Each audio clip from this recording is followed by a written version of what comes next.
Panaca, Nevada, a place abandoned by time. It wasn't always like this, at least it didn't start this way.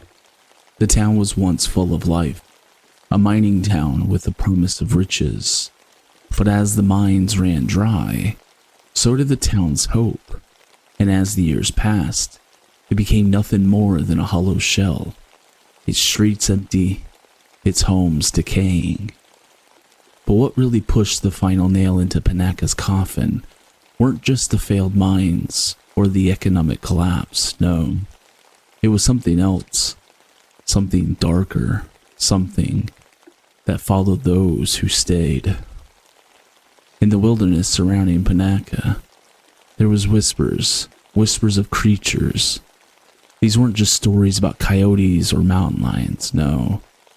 These were stories of huge wolf-like creatures that didn't belong in the Nevada desert. They were too big, too unnatural, eyes that glowed in the dark, figures that moved through the shadows, too fast, too fluid. No one could explain it, but they were there, watching. One night, it all came to a head. A group of hunters ventured into the hills, far from the empty town. They weren't expecting much. It was a typical hunt in the Nevada wilderness, or so they thought. They set up camp in a cool desert night, their fire flickering weakly against the growing darkness. Everything was calm at first, a perfect, eerie stillness, the kind of silence that feels wrong when you're alone. But something was off. The air felt thick, heavy, like something was watching, waiting, and then it started. A growl, low at first, then deeper. A growl so unnatural, it vibrated the very ground beneath their feet. Not a coyote, not a mountain lion, no. It was something else, something larger, more terrifying. It echoed through the hills, like the voice of something hungry, something primal. The men froze. They grabbed their rifles, eyes scanning the night. Nothing. Just the growing growl that seemed to come from everywhere and nowhere all at once.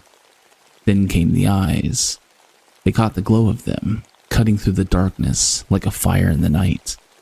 Too big, too bright. There was no mistaking it. Those were not the eyes of any animal they knew. And then out of the shadows, they saw it.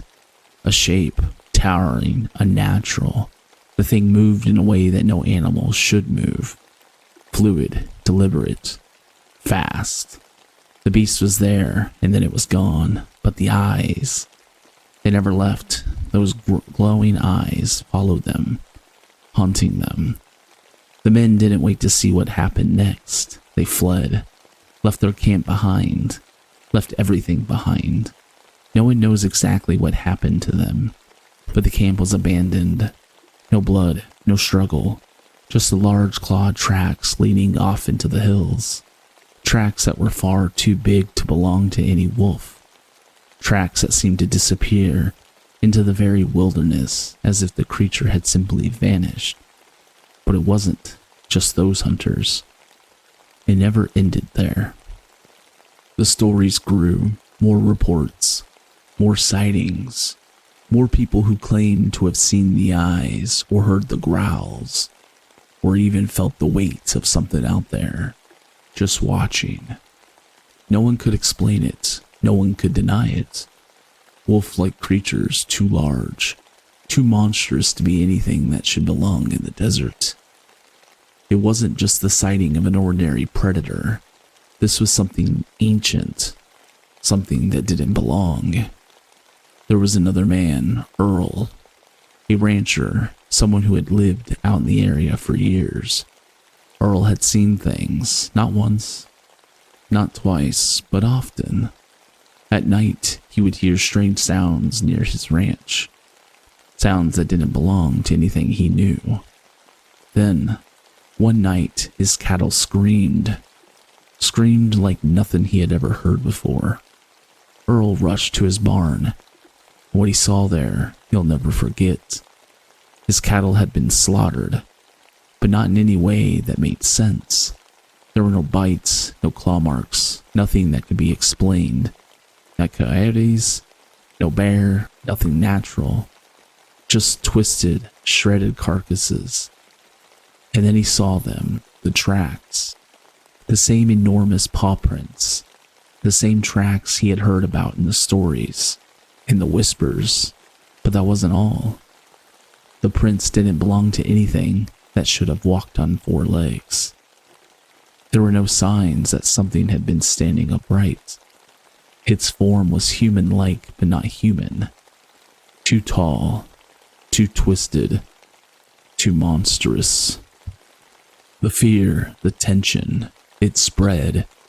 The townsfolk who remained in Panaca grew more and more afraid. It wasn't just the mysterious creature sightings. It was the presence, the feeling of something that never left. It was as if the land itself had turned against them. And so, one by one, they left. The miners, the ranchers, the families, everyone. By the time the early 1900s came around, Panaca had been a ghost town, abandoned, forgotten, left to rot in the desert sun. The town wasn't wiped out by cryptids, but those creatures, those reports of massive, wolf-like beings, those were the last whispers that kept people away.